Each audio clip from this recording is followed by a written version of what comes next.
all did look fantastic, definitely put on a show. We now know our representatives, though, for the NA region going on to that land, and they are going to be facing off here to prove who the #1 team truly is from NA. Jack, it looks like we're in the hot seat here as we enter seat of the Triumvirate, the starter dungeon on 24 for both of these teams, and we're going to see that big scary pull coming out of both teams and the bloodlust on both sides right away. Yeah, at this point, that really is going to be going back to that kind of consistency there. We were seeing Hadrian, taking very large hits. He is able to get himself topped back off very rapidly here. So at this point, it's always very important to make sure you're able to kind of keep an eye on your tanks here. You are seeing, the Agrimar's trinket, being used to great effect here, but there is just such huge damage, like we were mentioning, with that Dark Withering going out. And here. JB does fall there, proccing 1 5-second death on the board for Method NA. Not using that battle res because they do have the release right at the entrance of the dungeon. That's their checkpoint. Zongo going down on the team Omega Snipe side on the right side of the screen as well. So we're now tied at 1 apiece with this really dangerous trash pull. Resetting the boss over. Zyronic taking really low and ends up dying as well. 3 deaths on the board for Team Omega Snipe. Not a great way to start the dungeon for them, but they do manage to deal with that huge trash pack. Reset the boss as well. Hadrian goes down now too, and they're at 4 deaths. Yeah, this really isn't exactly the kind of start they want to have. 5 deaths to 2 here, adding another one going down there. It does give Hadrian the opportunity to kind of reset, of course, his purgatory there, because after proccing it on all that trash, with just huge, incredible damage going out onto him. But like you said, that's really not the start that we want to be having here going into this, because every death when you're getting into these 2 teams who have been so consistent, so powerful today, taking down their opponents, this is really not the performance they were expecting going into it. Team Omega Snipe started this properly. They did reset Zeral right away and pulled the goose on the side, but just too much dot damage coming in, leading to a few of those deaths. The reason those goose are being kited really slowly around them is they just put a really heavy dot on the tank, something you want to be avoiding, but you do want to kill them to free up the space for the boss, which we're seeing has already been pulled over on the left side for Method NA at 87% now as they're rearing up to get ready for that first burn phase. One of the players will get sent down in kind of their own phase. You'll see it on the player frames as one of them fades out with a little bit of a recycling icon, if you will. Once they kill 10 of the mobs downstairs, they'll have access to their special action button, and when they use that, they will come up, stunning the boss for about 10 to 12 seconds, proccing a 200% damage intake for the boss, and that's when you're going to see a huge damage come in. You've seen Marvin, of course, having that recycling icon like you said, recycling very important here, as of course they are getting that quick stun out onto it. They got to make sure they get that quick pushback onto one of those mobs. Really good grip there by E-Man to make sure they're kind of all staying away. And then of course getting all of it grouped in together here. First immunity phase, they are just absolutely decimating the boss here, getting him down past the 50% mark here. Very important to be able to pump out as much as possible. You're seeing Omega Snipes here going to be dealing with their first down phase very, very soon. Yeah, both Warlocks benefiting a lot from some of the multi-dotting. We do see some Warlocks also tend to banish these small GUIs on the boss. Now, one main theme for the dungeon here is that any of the void that you see on the ground, such as the one that the boss has spawned from the goo trails, or of course from the Obliterate, or that we see later in the dungeon, especially in the Saprish area, any enemy that enters that will get a 100% damage increase buff while they remain within that area. So it's important, of course, not to have those in there if you're trying to actively tank anything or if there's any residual damage on the group. During this kind of fixate phase on the boss, it's not too dangerous as long as he's not running into any of the coalescing voids on the side. Yeah, at this point, you're seeing Omega Snipes getting into their first vulnerability phase. I believe Method NA was around 40%, so you're seeing fairly close area of Omega Snipe being able to try to keep pace with them there, and doing a very good job to be able to kind of burn him down and then start moving his way out of the room very quickly here, as Method NA is, of course, entering in that second area as E-Man is going down to be able to kill all the little oozes. Yeah, so the tank is a viable target for that phasing. Does go down. It's a bit easier for the tank, really, actually. You can kind of pick up 10 of those oozes, no problem. DPS them down. They enter their second burn phase and destroy Zural, finishing him off and getting ready to move out of this area. There will be a bit of RP that they need to wait on, as Ilaria kind of talks to Locust Walker about what they had at dinner last night, and they will go and pull some extra trash on the side, seeing that Paralyze come up on the right screen, making sure that patrol doesn't overlap them as they're dealing with this first pull. Yeah, it's so important to make sure that they're able to kind of make sure they're having that open space, and also, in case Method NA has any kind of deaths, that is going to be the first checkpoint that's available to them until they kill Saprish. So, of course, you want to make sure there's none of the patrols that are going to be keeping you from getting back to your team, or in some cases, just being able to patrol almost right on top of that location. Oof. It looked like he almost walked right through one of those goos over on Team Omega Snipe, but they got it just before he did that. Gets the second stun out, and they'll be able as well to finish the boss here and kind of keep up with Method NA. But they already have that 3-death differential, 15 seconds to make up, not to mention, of course, being behind just in terms of raw progression through the dungeon. Zural will be falling here for Omega Snipe, whilst Method NA on the left side of the screen are moving over and waiting, Jack. Waiting. For Ilaria to tear down the wall here. Yeah, and at this point, you know, they are getting into that central courtyard here. Mythic NA engaging with the first of the Rift Wardens here. And I've really been impressed, I got to say, with mid improving here on Windwalker. We've seen, you know, a lot of times being able to have your practice streamed, you know, a lot of times can be great entertainment for those watching, but it also can be drawing out a lot of times, you know, people going down on your play and breaking it down into all these little pieces. But and a lot of times we've seen, you know, the struggle of having to, you know, re-roll basically, learning those new specs, and really has shown their commitment not only with mid sticking to Windwalker here in the 24s here, but also just the kind of commitment and the improvement that you've been able to see throughout the entire tournament here, sticking to his guns and improving, of course, along the way, really showing, you know, the progression over, you know, just the practice that we've seen on streams a lot of times. So I'm liking what I'm seeing out of Method here, kind of dragging towards the next portal as they finish this first Rift Warden off. You want to be in combat with them constantly so that you don't have to incur too much of those gauntlet mobs spawning on top of you, dealing with a lot of those goos, pre-clearing the path to the next Warden. Of course, over for Team Omega Snipes on the right-hand side. Ilaria finally comes in like a wrecking ball and destroys the wall, opening it up for them as they start their pathway to Saprish as well. We do have to kill 3 Wardens before Saprish, the second boss of the dungeon, will spawn. Yeah, and always important to note, when you kill these Rift Wardens, you know, the next one will spawn, will open up here. You have a very limited time to be able to get to it before the portal of the Rift Warden guards actually start spawning some smaller voidlings that can, of course, spawn explosives. They don't really give any percent. They actually just kind of take you know, a little while to kill, and they are just really put up a big number of actual void zones that you have to be stepping out of as they do spawn, making sure you're kind of getting away from those to be able to take them down quickly. So there is going to be that big rush to be able to get to that Rift Warden first before any of these little voidlings spawn, and there is going to be quite a journey to be able to get to that third and final Void Lord. And they really just kind of slow you down. Certainly something you don't want falling in your path. They do aggro the second Warden here, whilst Team Omega Snipe is still working on the first one, dealing with some of those explosives that are going off and dip a few of the members quite low. A lot of dots coming out. The Mage does go down. Cauterize had already procced. Ironic goes down as well. That's an extra 2 deaths on the board. And we also have Luffy going down. A lot of damage coming in on the Windwalker, and the tank is barely holding on, kiting around in circles, making sure not too many of those dots are applied. But this is looking really dire because as the tank is kiting, a ton of orbs are spawning, and those are pretty much going to finish off the rest of the pack. The Windwalker does go down, as does the tank. So they have a full wipe over on Team Omega Snipe, whilst Method NA is now already starting to move over towards that third Warden. Yeah, they really weren't that careful or cautious with, of course, you know, the patrol going around near that Rift Warden here. And the Rift Wardens, as we've seen, have so much HP there. It really just wasted so much time to be able to have to get everybody reset. And while you'd like to be able to have your tank kind of prolong the pull, keep everything, you know, in combat here so that it won't reset its health or anything else like that, you know, they really are not able to here. So at that point, when they have to deal with all of the explosive orbs going out over there, they just have to have that full wipe and reset. E-Man moving aggressively up the ramp to get the Trickster out of the shadows. It seems he was the one who played the trick on the Trickster.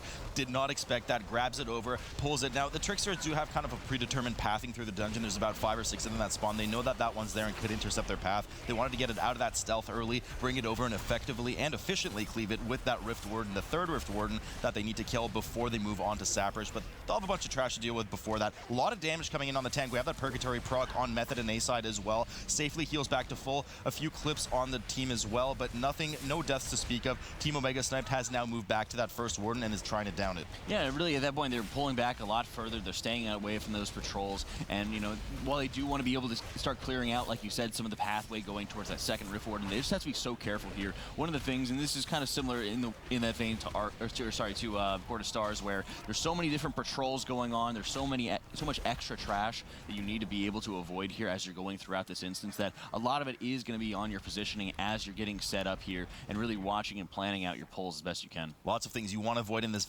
dungeon, especially with all of the void on the ground. There's a lot of trash in this Saprish area here that you want to clear space for because you need a lot of real estate for Saprish. Team Omega Sniped, of course, always keeping an eye on them. They have moved over to the second Warden on the side. Pretty sizable pull coming in from them here. A lot of damage coming out, and we do see that Quaking Pulse as well. Something that you want to make sure you're not casting during, otherwise you will be locked out. Procs about every 20 seconds, one of the affixes of the dungeon. Big pull here for Method and A as they slowly backpedal out of these traps. Don't want to get caught in them. They do a substantial amount of damage and also stun any players caught in it. Yeah, really good move there by E-Man, moving very close to Saprish there, but he was just making sure he was able to uncover the Trickster before they actually pulled in with the rest of the trash pack here. So they are taking down the rest of these champions here. They're making sure they're able to clear out the rest of the room here. And then to the right, they will, of course, have just the additional trash packs going on here. I thought they were going to be pulling just a little bit bigger, but at this point, they do have quite a sizable advantage here to be able to actually take their time, let the tank die, reset Purgatory, get the res off onto him, because Team Omega Snipe still has to clear out these Rift Wardens. Yeah, certainly want that Purgatory available on the tank with some of the danger coming up in the rest of the dungeon. Omega Snipe still dealing with that Warden. They've now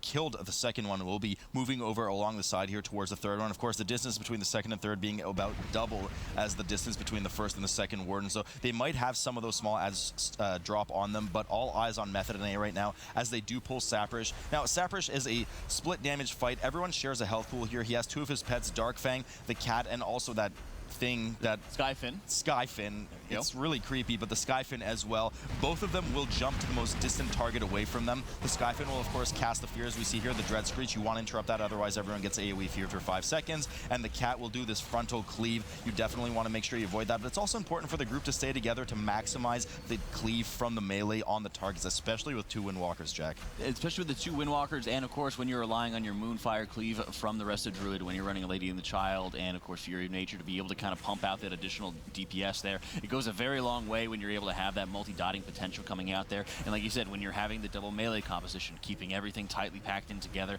has been so important here. You're also going to see out of Marvin very great positioning, kind of moving ahead of where the rest of the team's going to go, stepping away a lot of times from those explosives as you're seeing him kind of redirecting here, making sure he's able to get on the other side of the explosives. That way he's able to kind of get around, be in a great position here for the next time that the Shadewing does end up jumping to him. That's what you really want to be seeing out of the range. Darkfang, the cat, jumping around and barely by a whisker missing some of these cleaves on the targets, but they're doing a really perfect job right now to make sure that none of the players are getting clipped and killed, and also moving in tightly together, as we mentioned earlier. Now, one of the other benefits of moving together, especially with this affix, is that you don't get too many orbs that are spawning in the middle of nowhere, and you're just kind of increasing DPS. Melee can turn to it, the tank can turn to it and help it. Don't detract too much damage from that Warlock. Team Omega Sniped has spawned Saprish now, has killed their last Warden, but they'd have some trash to deal with first. They do indeed have to deal with quite a bit of trash here. And like you said, you know, the nice way about having the Warlock is you are also able to get that extra damage increase by him just being able to drain soul all of those explosives very easily. And you're not relying on any of the melee to be killing them. We saw a lot of times, especially out of the Chinese region, where they're really relying a lot on melee to be dealing with a lot of the explosive orbs. And on a fight like this, it's so difficult to be able to kind of guarantee that and to be able to kind of deal with that when you're having all the traps going all over the place, when you have to be dealing with so much extra, damage coming out, that is mainly avoidable, right? And right here, the positioning has just been so strong, and by clearing out so much of the room, they've been able to do such a great job. Even as you're seeing E-Man dropping just a little bit low there, he's getting a very big death strike to be able to top himself off there. Very clean kill there on Saprish. Yeah, no problem for them. Did well to avoid all of the traps. The player spread out well for the charge, which of course per player hit will get an increasing shadow damage stack that will hit the tank pretty hard later. No problem for that. Method and A does finish the fight and are starting to move over to Viceroy, but a bit of trouble in Paradise over on Team Omega Sniped on the right-hand side. We did have a death over there on Zongo, unfortunately. They did not use the battle res, if I'm not mistaken. He just released at the checkpoint at the first boss and is running over as they're kind of cleaning up the rest of the trash, getting ready to pull Saprish as well. Method and A, though, already moving towards the third boss's room, Viceroy, to pull some of this trash. Yeah, looks like there might have been just some kind of fatigue coming after Omega Sniped here. They're playing, much less clean than they had been in that previous series. They just came from this instance here, so one would think they'd be a lot more comfortable going into it, being able to actually, have very smooth trash pulls. But I think a lot of it has just been maybe a little fatigue from a very long day. They have, like we talked about earlier, been playing the entire day, working their way up from that lower bracket, whereas Method NA has kind of had about an hour to 2 hours of break to be able to kind of watch the games, start practicing again for their seat that they were planning on doing and having that advance notice of. No excuse. They must play all night for our entertainment.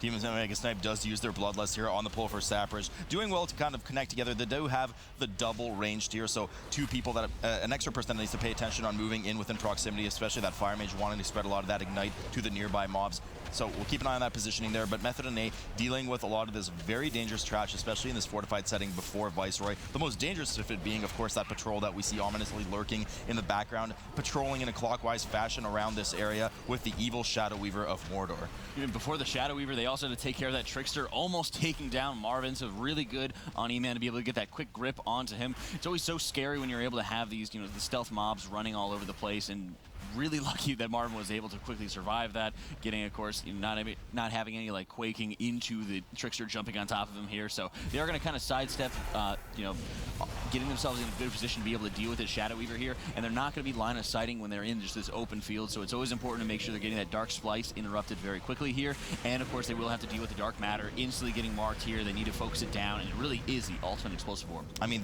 every bit of DPS matters. That Dark Matter needs to die right away. They do have a bit of LOS if you see the blink go off on the side. They have kind of some of these fragments on the side, but there's a lot of damage lost, and they're not really pre-positioning to be in a good position to do that. They'd lose a lot of damage doing so, so they're just opting to make sure they burn them down. There's another one, Unstable Dark Matter, immediately dies before that collapse, which would deal a substantial amount of damage to the team. Doing really well with what is probably the most dangerous trash, I would say, in this instance, or at least amongst it. They take it really slow. They don't combine it with any other trash while making sure that they down it, kill those Dark Matters properly. Team Omega Snipe looking solid again, finishing off Saprish, and are starting to as well head over to this trash. But Method is just building a bigger and bigger lead, not to mention the 11 death difference. Yeah, they've really been consolidating their advantage here, doing a great job to be able to deal with the Shadow Weaver there. And the CC, the kicks, the stuns have just been on point on the side of Method NA. They've been doing a great job being able to deal with a lot of these Void Flayers here, because they are often one of the most difficult mobs, or the most painful mobs, really, if you let them free cast here. And it will be, of course, going into Viceroy, so imperative to make sure you're having that strong focus onto them here. So being able to deal with the Void Benders, of course, because you will have that vacuum. That's why you're seeing the positioning by JB and Marvin spreading out quite a bit more here to make sure that if the vacuum goes on them, they're able to kind of step their way out of there, not actually affecting any of the other players. Looks like more Spaghettios on the Team Omega Snipe side, as they do have kind of a wipe. Now, you know, you always look at these and you say, is this intentional? But there's nothing really intentional here. You can kind of just dissect this area, pull only the 5 GUIs over into Viceroy's room. But unfortunately, it looks like they got too close to one of the packs on the side, proxied it by accident, and did lead to an almost full team wipe, an extra 4 deaths on the board. They're pulling those GUIs in the lower area upstairs now, likely because they have a very poor Shadow Weaver pad at the moment. Want to make sure they don't aggro that by accident. Method now finishing up the last of their trash, and they'll be pulling Viceroy here momentarily. Yeah, and at this point, you know, it is quite scary when you're kind of running up the gut of that road there. It's a very fine line to be able to walk between pulling any of the Void Benders onto either side of the room there. So very important to make sure that you're able to just have everybody, you know, staying together, staying in that correct position, because it can be so dangerous here. As Omega Sniped is, of course, dropping down, NA has, of course, finished the rest of their trash here, and they're all set to be able to pull Viceroy. Yeah, so let's talk about Viceroy a bit. I hate him. Back to you, Jack. No, well, I'll take care of this here. Viceroy is, of course, you know, having not too many really different phases. They will have the constant tentacles spawning here. You will have 3 at a time. And while the spawns are random, you can get some pretty advantageous or extremely unadvantageous spawns coming out. They will, of course, just like the regular Void Flayers, be casting those single target focus into one of them and into one individual, and having stacking damage until they get interrupted. I would say it's disadvantageous, not unadvantageous, but it is advantageous for the tentacles, let me tell you. Yeah, that is true, that is true. Those tentacles are a wild bunch whipping back and forth all the time, much like my long, luscious hair. Viceroy pulled over to the side. Now, there's 3 casts you do have to look out for. A couple of them you mentioned already. The Dark Blast is just his general cast on the tank, doesn't really melee. The only way to move him is to interrupt one of his casts, but you have to make sure you have interrupts available for the Howling Terror, which will AoE fear the group for 5 seconds, and most importantly, that Eternal Twilight. That will cast momentarily here. We should be seeing those 2 Ethereals pop on either side of the boss. E-Man will grip one of them to the other, making sure that they're stacked for some cleave. Here they come right now. It actually AoE grips it on top of the tentacles. Really smart heads-up play there by them, efficiently cleaving everything, and somebody will need to interrupt that Eternal Twilight 10-second cast before it goes off. Otherwise, that's all she wrote and lights out for this group. Interrupted at the last second. Really like to see that from the teams, Jack. Waiting until the last possible second to interrupt. The boss is not doing anything. You buy yourself a few extra seconds of no mechanics. Yeah, and really avoiding mechanics is something a Mega Snipe would like to be able to have. You know, that it looks like they might have just had an extra trash patrol kind of coming into play there, or just the Shadow Weaver, just a huge damage that it can deal if you're not getting rid of the Dark Matter there. So very scary to see. They did, of course, get a pylon dropped in time, so they will be able to have the mass res coming out there very soon, right? But as we've seen so many times in the past, when you're not able to have that strong focus damage onto that single target, or you're not opting again to line of sight, it's just a very big risk coming out for the Dark Matter. That's a yikes for me, dog. That's a lot of damage coming in on Team Omega Sniped. Another 20 death difference between them on the board, another 5 deaths because of that wipe, of course. Method and A dealing well with Viceroy. Having some really beneficial tentacle spawns. We do know that these 3 tentacles can spawn anywhere in this area. We're getting the second ethereal phase now for them, and they're getting some fortunate spawns where you really take advantage of these 2 Windwalkers being able to cleave 2 tentacles down at the same time, whilst the Warlock is kind of multi-dotting everything and dealing with the one in the back. doing well to coordinate their interrupts so that they can constantly move the boss around to all of the tentacles and get the most efficient damage that they can. Yeah, and in many ways, they really haven't had any hard times really going on for a lot of these tentacle spawns Unlike Team here. Omega Snipe. Unlike Team Omega Snipe, going up to that 27 death mark here, just struggling to really deal with all the trash that's going out. But a lot of times we'll see if there are those disadvantageous tentacle spawns and the Void Tenders are coming out, shielding the boss, it's so important for the healer to kind of stay on their toes, watching, of course, any of the stacks going up on a target's affected by the Void Flares, because at that point, nobody will be focusing on any of the tentacles. It'll all just be on the Void Flares, and you need to be able to kind of buy yourself enough time to be able to keep them, all of your players alive, while, of course, they're dealing with the Tenders, and then moving on, of course, to the Flares. Of course, these Umbral Tendies coming up are not the ones I prefer compared to the Chicken Tendies, but nonetheless, they do need to die and go down. The boss is moved over, well interrupted on that Fear one more time. Another Eternal Twilight phase coming as the two Ethereals come in. Immediately, we gripped on top of that mob there, and they DPS them down. Yeah, great job chewing through those Tendies there, moving on to the Tentacles, and just absolutely wiping out all of them. Having very good spawns as they're going through. Omega Sniped here, still just working to be able to deal with the rest of the trash leading up to Viceroy here, as Method NA has played this so cleanly with only 3 deaths on the board, 6% left on Viceroy. I mean, they're just dressing these Tendies with Omega Sniped hot sauce, I'm telling you right now, but they're about to finish Viceroy here in just a moment, and they will be moving over. You know, they have some trash left on the board, and this is on purpose because once Viceroy dies, which is right now, they will have a bit of RP time while Ilaria once again will come in like a wrecking ball and open up that pathway leading up. They will run over to the side and pick up some extra trash, getting just enough percentage that is only remaining and covered by the 2 Wardens waiting in Lura's room, the final boss of the dungeon. Yeah, at this point, I think they're E-Man's kind of going for that Trickster off to the far side on the right of the screen on Method NA. There is this kind of roundabout path you're able to kind of go for here, where there will be a Trickster kind of guarding this other side. So a lot of teams you will see kind of go right up the gut, right up that pathway, but there actually is an entire area covered by that void that you can actually walk around to be able to go around all of this, and there is going to be a Trickster spawning there, so good to be able to get all their trash percentage while they are waiting for the gates to be able to open here, and they will be able to finish off the last 5 or 6% from those Rift Wardens that are in Lura's room. Yeah, so there is indeed a double Rift Warden pack coming up, exactly like the Rift Wardens that we saw earlier for the Sappers trash that we needed them to kill them in order to spawn Sappers in the first place. This time there's 2 at once. Just want to make sure you interrupt these Stygian blasts before they cast on one of the players. It does nuke them for a substantial amount of shadow damage and fear them for 5 seconds. Also, there's some area denial on the ground as we see some of those kind of void crashes go out. Players want to make sure they avoid those. No pun intended that time. But in this room, there's also some extra small voidlings pouring in from the side of the room that players will just kind of pick up and DPS down, similar to how Lura the boss will do as we see later in the fight. Coach Mitt does go down here, though, unfortunately. Yeah, I believe the boss has just been pulled really quickly there. They want to make sure they're able to kind of drag the Rift Warden up onto the stage there, actually starting the boss encounter and resetting the boss here. What this will allow the team to do is actually skip that little RP event that's going to be happening there. So thankfully, the respawn point is just right outside of Lura's temple here. You are able to kind of quickly get back into it with the group, so not too much damage lost there. And at this point, they are just kind of getting their cooldowns back. They will have Lust available to them, and all 3 battle reses going into Lura. Oftentimes expecting to see that Bloodlust popped with that first burn phase, which we'll talk about momentarily. Omega Sniped has pulled Viceroy at this point down to 60%. Now they're having their Bloodlust available in 30 seconds.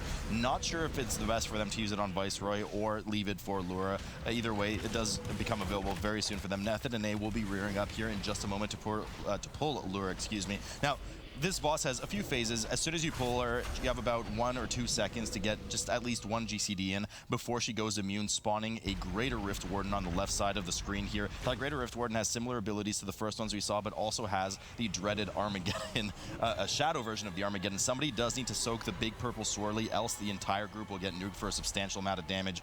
In the meantime, of course, we do have those small voidlings pouring out of the portal. Once those die, they actually leave a void pool on the ground. Yeah, really taking down the Rift Wardens is so very important to be able to actually activate the nice time. That is going to be the backlash, that vulnerability phase lasting only a couple seconds here, but having the boss being able to take that 200% additional damage. A lot of times you will see the teams use their Bloodlust there, not Heroism, Bloodlust, on that first backlash to make sure they're able to instantly carry over that duration onto the 2 Rift Wardens, which come out immediately after, of course, the backlash spawns. So at this point, killing the last of those Voidlings, and they will be able to get Bloodlust up. Yeah, so they're going to have a 10 seconds of DPS uptime here at 2 200% increased damage taken from Lura. Everybody's just pumping out all of their personals. Windwalkers are really primed here, getting a ton of damage in as we see them kind of skyrocket up on the meter. Marvin keeping up as best as he can. Dark just shooting above everyone else, but Lura does get back into her immunity phase. She only lured the competition in for a moment for a bit of damage. This time we have 2 Greater Rift Wardens spawn. They actually opt to use their Bloodlust here at the start of the Rift Wardens rather than using it on Lura's DPS phase and then carrying it over to them. Yeah, the weird thing about this is a lot of times, I personally always like to be able to see the Lust coming out, of course, for the backlash, because it will immediately carry over into this. A lot of times the Rift Wardens will, I mean, at least at this point, you're kind of committing to only having, I guess, one of the Armageddons that are coming out total, because you'll be able to kill them, of course, before the next ones do go out here, hopefully. But a lot of times, if they are able to kill it in the next 10 seconds before these do end up going down, although it is 24, so it might be quite a bit harder here, they want to make sure they're able to get these down quickly. So I guess they still actually have the full duration going into it. We've seen a couple times in the 23s where they're able to completely annihilate both Rift Wardens, and they have kind of 10 seconds where they just have to deal with a little bit of Voidlings, and the backlash hasn't quite started yet. So I think this actually is a much better play, especially considering, JB's preference to be able to actually push scenarios into attrition healing whenever possible, where you're prolonging the fight, but you're dealing with less mechanics in the process, and it's just going to come down to kind of raw healing and mana conservation. They do finish off both of those Greater Rift Wardens. Team Omega Snipe now with 16% on Viceroy. Should be downing that soon, but Method getting ready to get their second round of burst in on Lura here, as she does start with her backlash phase. Huge damage coming in, after which the teams will kind of dance left and right across the stage. She has finished her burn phase here, starting at 45%. They'll move back and forth across the stage every time. She kind of picks up all that void on the side, as we're seeing here, and dumps it and tries to hit the players with it. So it's not exactly the most difficult mechanical phase, but numerically it starts to get out of hand towards the end, as she does have an increased damage aura as it ramps up. It's ironic going down now for Team Omega Snipe just at the very end too. Yeah, 29th death on the board for Omega Snipe. It's always very important to be able to have any kind of battle reses left available, but they're at 4% left on a Viceroy here, so they should just be able to get it down very quickly, and he'll be able to just respawn right there at that checkpoint there. A lot of times you're seeing a JB kind of pre-spreading, making sure he's able to kind of get out of the way of everybody else, but also doing a great job being able to have Effervescence kind of overlapping between the 2 points here where everyone's going to be stacking at. So whenever the the void actually picks itself up again, everybody will be able to kind of stand right at the edge of the Effervescence to be able to stay in it, still get some good beneficial healing here, and then being able to actually reset it kind of on top of that same spot every single time. So great positioning here and great support, of course, for JB's. Yeah, and you're seeing similar mechanics, of course, from E-Man with that Death and Decay on the ground. Want to maximize your damage uptime, putting the Death and Decay so that he has room, and Lura's hitbox also hits it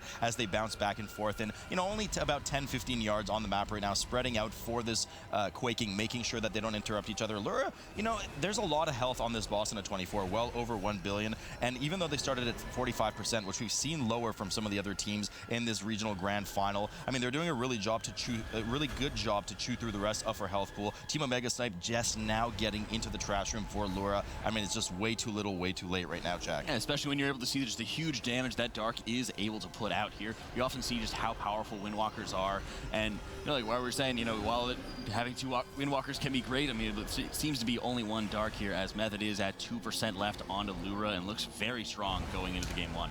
And I mean, looks they're going to take the game, no problem, Rich. And I mean, pretty dominant performance coming out of Method there. A phenomenal time coming out from Method indeed, that 27 minutes and 42 seconds. And I do want to say, though, in the other camp, last time that we actually did see them in seat, just one short map ago on the team of Method NA versus Team Omega Snipe. If Method NA can win here, they are going to win the entire region. Let's see if they can do it or if it will be extended to a 3rd dungeon.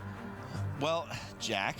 Well, Sloot, you look particularly disappointed right now with what just happened on the desk. I'd say distraught over the tree fascination. It's really something here. Now let's focus on the dungeon instead. We do know that Team Omega Snipe, as we've seen twice today already, will get that first big pull at the start, after which they're all kind of, lemming right off of the side of that balcony, and then get rezzed by Luffy, who is already running upstairs and getting ready to res everyone up on Agranox's floor. Method may seeming to do a similar pull with that mini boss and a lot of those packs at the beginning of the dungeon, needing to make sure you get a lot of interrupts on this trash. There's heals that go out. There's an AoE shield from the Felguard, so lots to look out for, not to mention, of course, Jack, that huge frontal from the boss that puts down a lot of pools on the ground. Yeah, you've seen just the larger void zones they need to making sure they're avoiding here, as well as Method NA just kind of getting themselves off towards this cliff side. That way they'll be able to quickly jump off here. But they first have to actually make sure that they're not going to be in range, of course, of the blast when they're standing very far away. So good on them to be able to actually get to that platform, die in any of the sanguine that's going to be out there. And both teams having that exact same positioning there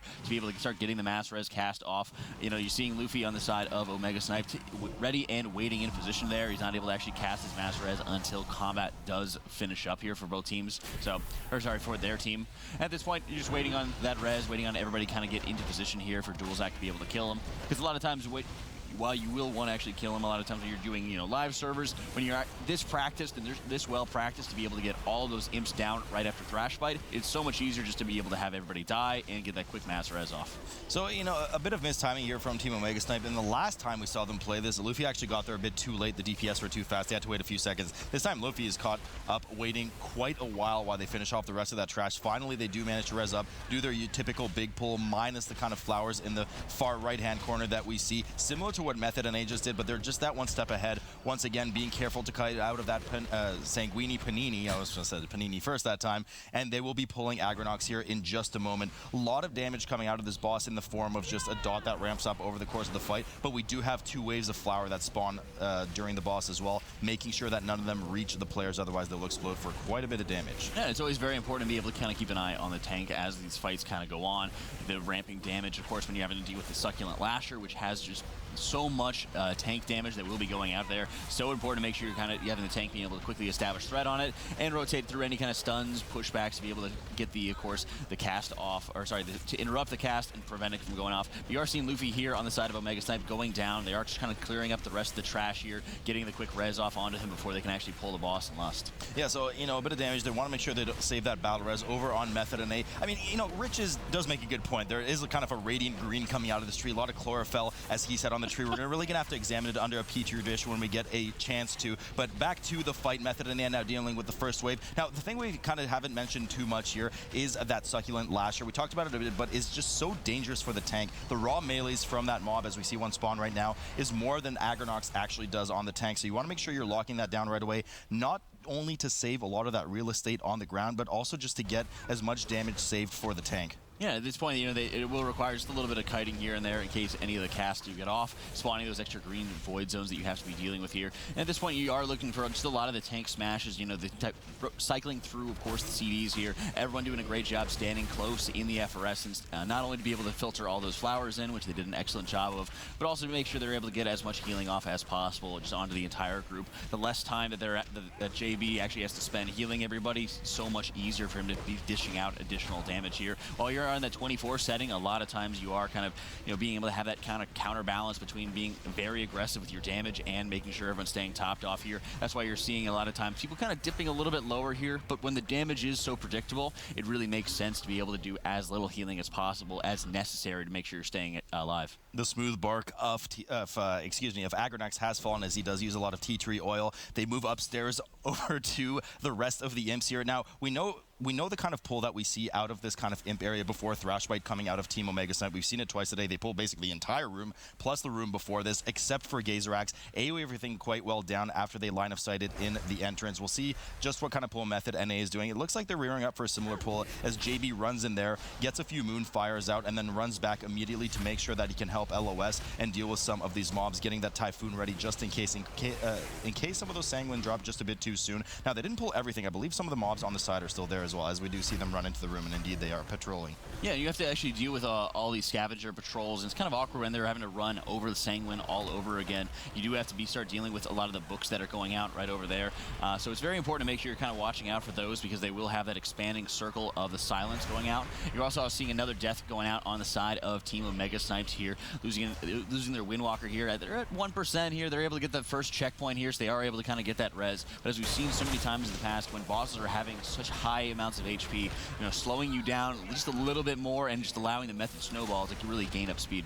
Yeah, I mean, certainly you don't want to use the battle res there, as there's the checkpoint, like you said, but just a ton of seconds lost. And, you know, this is, I mean, they're not performing horribly right now, Team Omega Snipe, by any means. We do have, unfortunately, the tank go down on Method NA. As I say that, they will have the battle res available, as it was a late death after the trash had pretty much already been killed. Thrashbite will be spawning in a moment, but they have to deal with Gazerax first as they res up and get ready to pull that in just a moment. Team Omega Snipe, as I was saying, you know, certainly not a horrible run from them, but probably the weakest of the three we've seen from them so far, at least, in the third Cathedral that they're doing right now. Perhaps some of that fatigue setting in, or maybe it's just kind of a freak accident. We'll see how well they perform their mass room pull here in just a moment. Gazerax has been pulled over for Method NA. This is a fortified setting, Jack, so there's a lot of damage coming out of this focus of destruction. Yeah, the focus destruction. The focus destruction can be so dangerous, really, to watch out for here.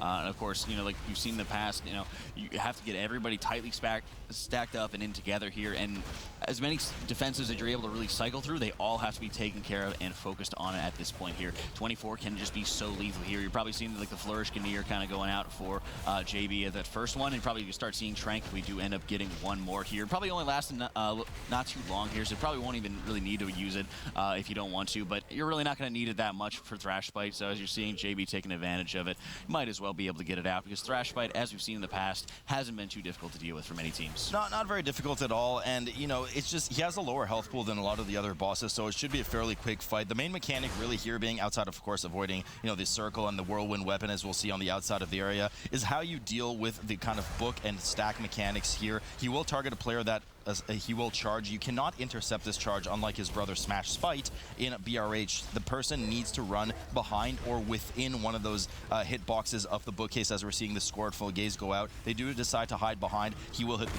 the bookcase first, spawning 2 of these tomes, which players will have to deal with and interrupt. And then here comes the AoE from the boss again. Yeah, and really important to actually make sure you're getting the interrupts, the stuns out onto those books very quickly here, because they can put out an entire party-wide slow going out, and that can be extremely dangerous when you have to have the smash coming from Thrashbite here onto the ground. So thankfully, I mean, when you're having double Windwalker, they're very mobile and they'll be able to get out of it very quickly. But it does go to show, you know, they add control on this fight, you know, definitely cannot be ignored. There's a lot of smashing and thrashing between these two bosses, and one makes up their name every single time. Pulverizing Cudgel coming out again. Players do well to avoid it. He will now refixate one of the players soon, dealing with it, but likely he will die before that is even the case.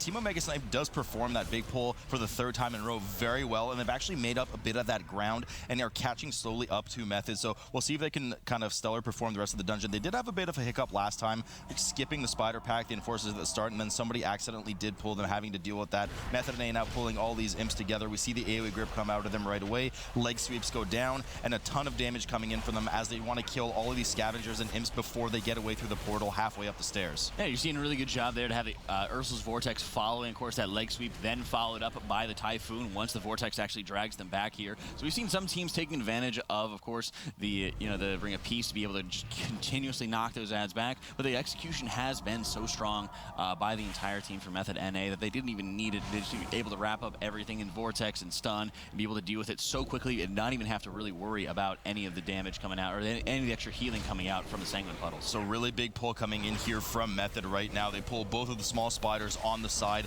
everything into Nalasha's room, the Spider Queen with the webbed feet, making sure that... Now, they were caught a bit outside here. I was just about to say she does blink to one of the far players and then will target the group and do a huge frontal cone. So I think it was JB was just caught just a bit outside there. She blinked a bit far. Luckily, no one died, but also you waste a bit of DPS uptime as she blinks away and needs to run back to the group. Nonetheless, not too much harm done, and they do really well to kind of just melt this pack. It's a really dangerous pull here, but they seem to kind of have it under control, kiting away slowly, making sure none of the Sanguine heals Nalasha especially, but a lot of damage coming in the form of that poison dot on the tank from these spiderlings. Yeah, and you're seeing as Nalasha rather is actually continuously spawning a lot of those spiderlings. You are seeing, of course, the Windwalkers actually helping out, adding those extra poison dispels whenever JB needs a little bit of help here, because you have to wait, of course, at 8 seconds. So at the 5, it does cap out, like you mentioned, at 5 stacks, so very important to be able to get those constant dispels out. But as soon as JB actually got the dispel out on the 5 stack, he's, E-Man is going right back up to 3, so that constant mitigation is so important, and also being able to rotate through those poison dispels to just make it as easy as as possible on the tank here. A little bit of great support from those two Windwalkers as the presumably last set of 3 Spiderlings spawn. Nalasha will be falling here. Method now at 94%. Should be just perfectly enough percent for the remaining bats upstairs that we will see between Domitrax and Mephistroth, the 3rd and 4th boss of the dungeon. That should easily be able to complete the remainder of the trash that they need, putting them to 100%. Team Omega Sniped has moved up here, doing their usual skip that they do, past the 2 Enforcers and the Orb Caster, and will themselves be ready to pull Nalasha in just a moment. But, I mean, this gap between the two teams is just not closing, Jack. Yeah, it really has just been continuously going more and more in favor of Method NA here. Very curious to see if they're going to be able to have enough percent. I think it might be just a little bit over 5% from those bats, if not exactly so here. So they might just be in a little bit of a rough spot right as they take down Mephistroth. I think we'll have to find out soon. Yes. We really don't have a choice, but I believe it's 1.5% per bat.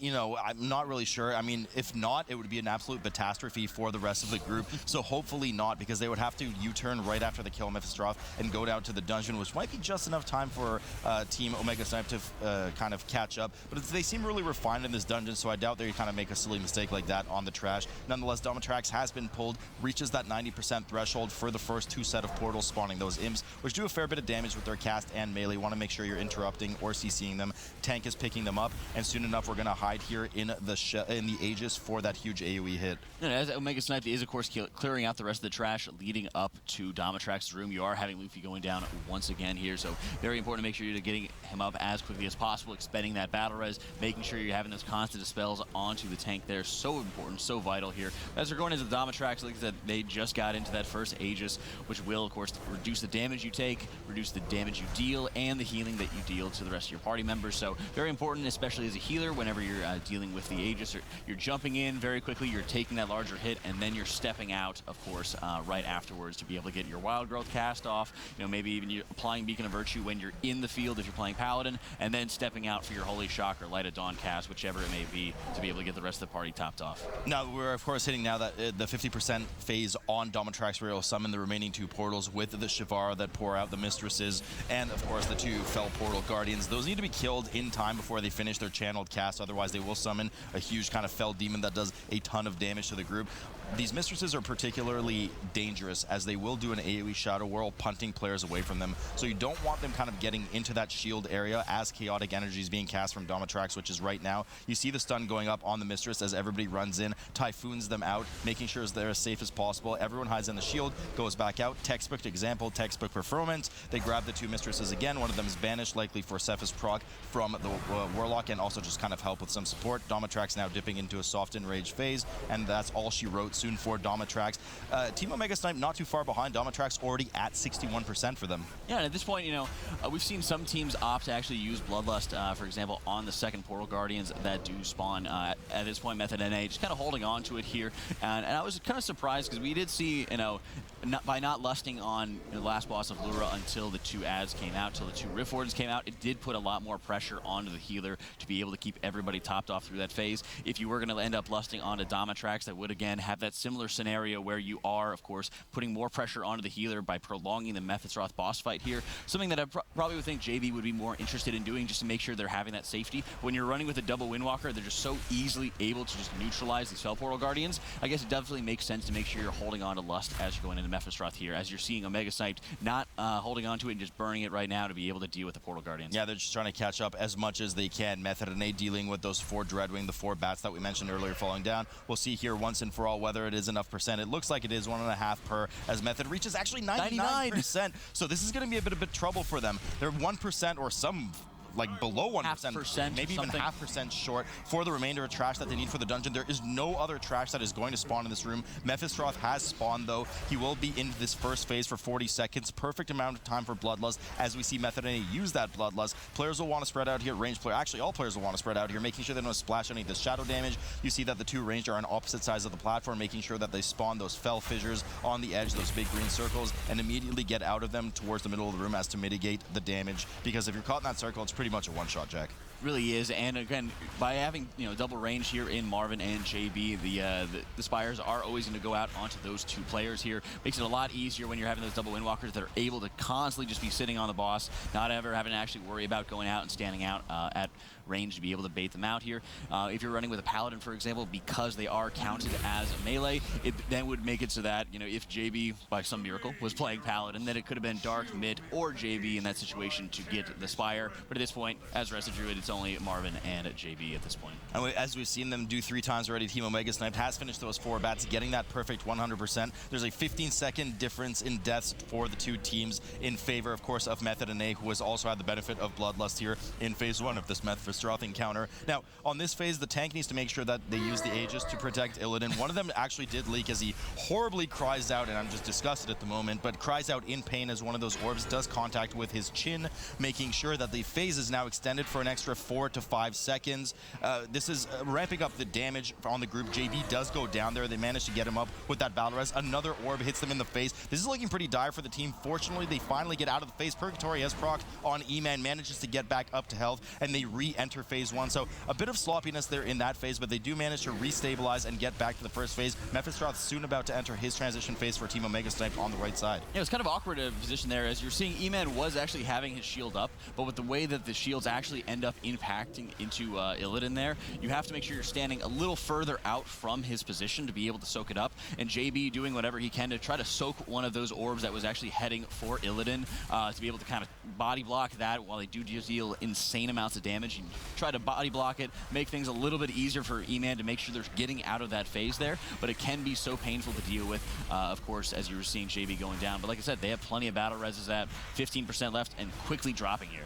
Yeah, but not too far behind, really. Team Omega Snipe, they perfectly got out of that phase. 62% left on Mephistroth. Mephistroth about to go down now for Method and A, but they really got to hightail it right back to the trash. Remember, they pulled all of those spiders in that room, which some teams usually leave up, so they have to go all the way past Thrashbite's room and right down into Agronox's area and just pull the first trash they see. So they really have their work cut out for them. It is certainly looking in favor of Method and A right now, but they have to get pretty far to, just get the trash that they need. Team Omega Snipe still at 41% on Mephistroth, not to mention, unfortunately, the 10-second deficit that they need to overcome because of the deaths. Yeah, at this point, they're just really trying to be able to run, find anything that they can here. It's always very helpful if you're able to have, certain add-ons that can help you map out the trash percentage here, especially if they might be under your namesake for the team. But they are able to run down the stairs and, of course, be able to engage with the first thing that they can find here. Very close here, as it's only 25% left on Mephistroth for Omega Snipe, so they should be able to get that extra trash percentage. They needed maybe 0.5% as they took down just one of those quick flowers. It looks to me like they have indeed completed the percent they needed, and Method and A should,